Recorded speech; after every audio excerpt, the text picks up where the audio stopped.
It all started on the first night. I woke up feeling very weird. My eyes locked onto the clock. It was 3:13 a.m. I tried to move, but I couldn't. It felt as if I was stuck in place. I looked around the room once more, but this time, in the corner of my room by the door, was the silhouette of a man just standing there. I called out towards the silhouette. "Hello?" His head slowly turned towards the bed. This was when I realized that the silhouette was not a human. It had a very weird creature-like face staring at me. I wanted to scream, but nothing happened. I was stuck, looking at the silhouette, not being able to move or talk. Then suddenly, the silhouette disappeared.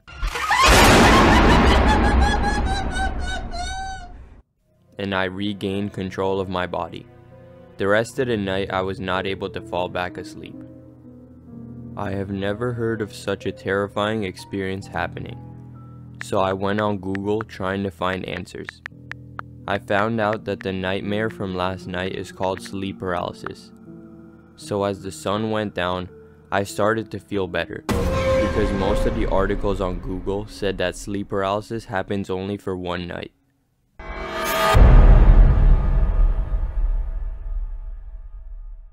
This night I decided to go to sleep early. I wanted to get a good sleep because I was very stressed and tired because of last night. I went to my room and that's all I remember. Next thing I knew, it was the middle of the night and I was awake for some reason, but I couldn't move. My eyes focused on something in the corner of my room. After my blurry vision cleared, I could see a shadow figure with the weird skull, holding some sort of weird sight. I was even more scared than last night, just watching the shadow. Suddenly, the figure started approaching me. He was not walking, but floating. It's hard to describe, but it was so terrifying that I don't even want to think about it. The shadow figure was getting closer and closer. That was when I woke up. I was sure it was gonna happen again.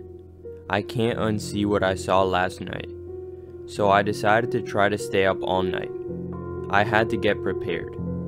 I went to the store and got energy drinks and stuff to keep me up. I was ready.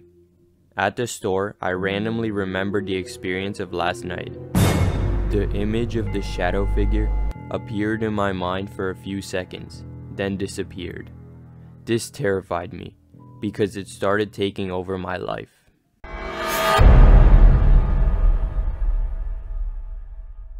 It was around 1:20 a.m. I was very paranoid, and I kept looking around. I was also trying my hardest not to fall asleep, but kept feeling like I was drifting away. My eyes started closing, and as soon as I realized, I opened them. Then I noticed that my TV started staticking.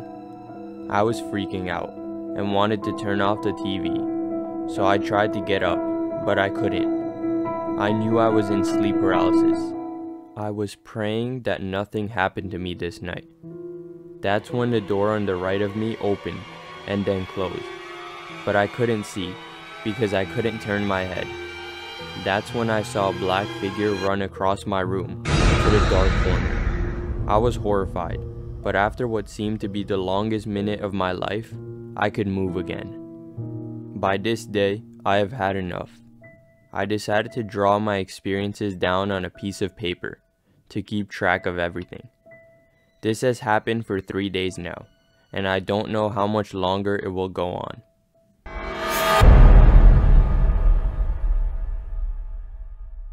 I knew staying up all night would make things worse. I decided to meditate right before bed and calm down, because maybe I would finally get to sleep well again. When I was done, I decided to go to bed. Halfway through the night, the same thing happened, but this time I was awakened by a weird sound. I opened my eyes, but I could not move my body. My eyes followed the sound to the corner of the room, where I could see a shadow. The shadow did not look like anything, but I could feel something watching me. Also, The sound was getting louder and louder. Finally, I could move again, and I ran out of my room. By this point, I knew the sleep paralysis would happen every night, but the question was, for how many more nights? Today I had a weird experience, but this time it happened during the day, while I was walking in the hallway. The random shadow figure from night 1 ran in front of me from one door to the other.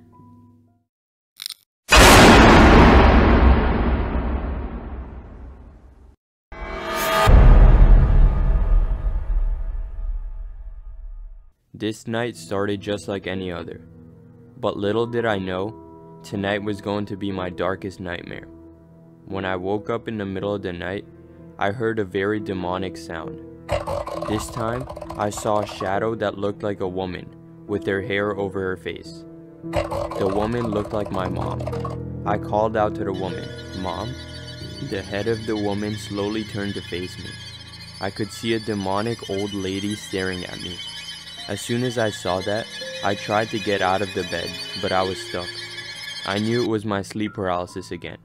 I closed my eyes, and when I opened them, the demonic lady was now at the foot of my bed, leaning over.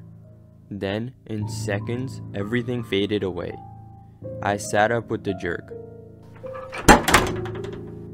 I quickly turned towards the sound. From the darkness of the open closet, I could see the same old lady. Suddenly, the lady disappeared. At this point, I knew it wasn't sleep paralysis. My mind was just playing tricks on me.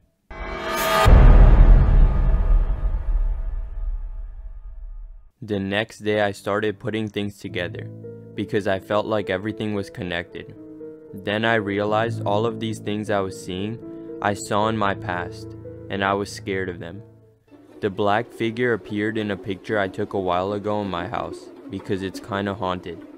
The skull shadow figure was a picture I was really scared of. Also, my older brother always scared me with that picture, which made things a lot worse. And now the old lady, which reminded me of last year when my mother died. This is one of the scariest things that ever happened to me.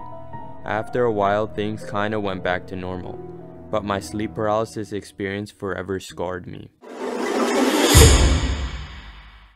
I decided to fly down to the Stanley hotel and stay in the notorious room 217. Of course I was not gonna go alone, so I went with my cousin.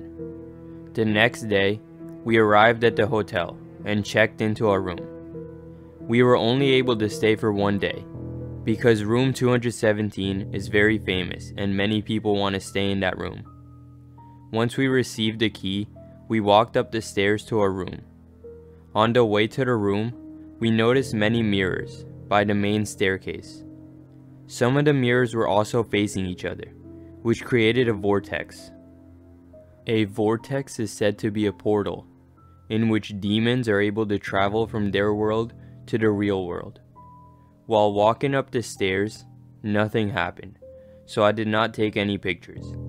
When my cousin and I entered the room, we quickly put our stuff down and went to explore the hotel. When we walked down the first set of stairs, we found another set of stairs in the very back of the hotel. These stairs were blocked off from the public by a set of chains. On the chains, there was a sign that said "Do not enter." We quickly put 2 and 2 together and realized that these set of stairs led to the basement of the hotel. Since we were adventurous, we decided to go under the set of chains while no one was looking. When we reached the basement, it was very dark. I quickly turned on my phone flashlight and looked around. There was a barrel, and that was pretty much it. There was also an open door that led to some kind of boiler room. Overall, the basement was kinda small. But one thing that stood out was the sudden change in temperature. It was very cold down there. We decided to take a couple of pictures of the basement and then just try and attempt to summon or talk to any spirits or ghosts. Once we finished taking the photos, I quickly took out my voice recording app and started it. We wanted to quickly finish everything so that we would not get caught in the basement and get in trouble. Now this is where things get scary. During the voice recording, I asked 3 questions. After I asked the first question, You could hear a faint knock in the background. Now keep in mind, it was very quiet in the basement and only my cousin and I were there. When I asked the second question, I did not get an answer. But when I asked the third question, the doorknob to the boiler room turned and the door slammed. Here's the voice footage from the basement. Are there any spirits with us right now?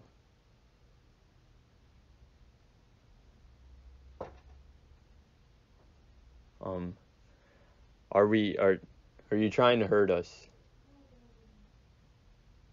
One knock yes, two knocks no.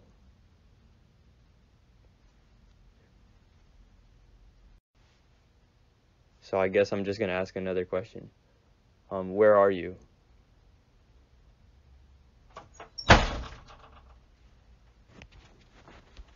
At this point, my cousin and I were so terrified we ran out of the basement, not caring if any security saw us. We ran straight to our room and locked the door. Upstairs, we started to try and debunk those sounds. But after a little while, we came up with the conclusion that those sounds must have been caused by a spirit or ghost, since there was no explanation. That was when I remembered about the photos that we took. We looked through all of the photos until we reached the last one. In this photo, we could see a ghostly figure staring right at us. The picture is on screen right now. This picture was taken in the dark, using the flash on the iPhone camera. The scariest part is that when we were taking the pictures, we did not see anyone in the basement. For the rest of the day, nothing happened. We decided to stay up till 3 a.m. and use the Ouija board that we brought to the hotel. When the clock turned 3 a.m., we both sat around the table and put our hands on the planchette piece. We made sure to turn off all of the lights and only keep a small lamp on. We spun the piece around in circles 3 times and started asking questions again. Nothing seemed to happen for a while, until we asked, "If there are any spirits or ghosts here with us, give us a sign." After a short pause, the lamp in the room started flickering, and it turned off completely. Now the room was dark. Suddenly we heard a loud banging sound. We ran towards the light to turn it back on, and when we did, we saw that the painting from the wall fell to the ground. This really scared my cousin and I, so we decided to walk out of the room in the middle of the night. After a little while of discussing everything that happened in our room, we decided to go back and try to sleep for the rest of the night. When we entered the room, everything was exactly where we left it, so we went to sleep for 2 hours, till the sun came up. In the morning, we quickly packed up all of our things and checked out of the Stanley hotel, leaving early. This experience really proved that there is something else out there. Some paranormal spirits or ghosts present in the Stanley hotel. On a boring Monday afternoon, I decided to work out at my cousin's house. He had an indoor gym in the basement. I was able to get a good workout in, which lasted for about an hour. On this particular day, we were home alone. So as the sun started to set, we started to hear random weird knocking sounds coming from outside. My cousin's basement has a door that connects to the second floor, and a door that goes straight outside. After hearing those noises, we just assumed my cousin's parents came back home, so we called them. After talking to them for a minute, my cousin put down his phone and told me that his parents are still at the store. Now my cousin and I knew that we were still home alone. We decided to lock the basement door that connects to the outside, and we looked outside through the basement windows. At first we could not see anything but darkness, but 5 minutes later, we saw someone walking past the window outside. I was so scared now, because I knew we were in big trouble. After a few minutes of waiting, we decided to go unlock the door connecting to the outside and look around, to see if the man had left. When we walked outside, there was nobody there. After a while of searching, we decided that we wanted to go back inside the basement and continue the workout. But as I was doing my push-ups, I had a weird feeling, as if someone was watching us. I asked my cousin if we can look at the security cameras to make sure that the man had left the house. When we pulled up the recording, we could see a man walk through the driveway. The man walked in the first floor of the house, opened the door to the basement and walked downstairs. But there was no camera footage of the man leaving the house. My cousin and I both looked at each other and knew we had to sprint out of the basement. When we finally left the basement, we called the cops and waited for them to get to our house. As they got here, they quickly found a man hiding in the basement behind the red curtains. The police brought the man out in handcuffs. As the man was being dragged to the cop car, he gave me the most horrific stare I've ever seen. This sent goosebumps down my body. The man was later charged for breaking and entering.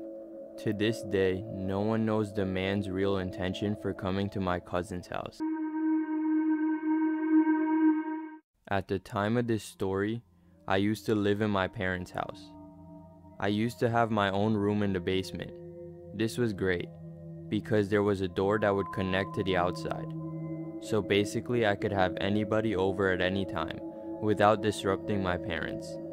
Anyways, a couple days ago I started hearing weird sounds coming from the walls in the basement. I just thought it was the old basement sounds. But later that night, as I was watching TV in the basement, I heard a really loud sound coming from the wall to my left. I turned off the TV and went towards the wall, but I could not see anything weird, so I just decided to continue my night. After a little while, I decided to go to sleep because it was getting late. Sometime in the middle of the night, I was awakened by a loud sound coming from somewhere in the basement. I stood up, looking around the dark basement. I could not see anything, so I decided to put on the lights. That was when a loud sound came from the same wall. I jumped out of my bed and ran towards the wall looking around, trying to see what made that sound. After looking around for a couple of minutes, I found a really small area in the wall that was open. Through this opening, you could see a small dark room. I have never seen this small room in the house before, so I went upstairs to tell my parents. The next day, my dad and I searched the entire house for a way into that room. Around 2 days later, we found a small crawl space in the closet of the bathroom. When my dad and I crawled through that small space, we entered the room. In the room, there was a small blanket and a pillow, as if someone was living in the walls of the house. We decided to set up a small camera in the room and find out what made those noises. The next morning, we looked at the footage. There, in the room, we could see an old man. Also, we were able to see that the man was staring through that tiny hole right at me each night as I was sleeping. This terrified me. My dad and I both came up with the plan to go through the crawl space at night and tell the man to leave. At night, I slowly entered the crawl space. All I could see was pitch darkness in front of me as I was going down the passage to the room. When I entered the room, my eyes quickly adjusted to the darkness. In the corner of the room, I could see the same man staring at the wall. At this point, I decided to leave the room and call the cops. In a matter of minutes, the cops were at my house, and the man was caught. They later found out that the man was living in my house for a couple months.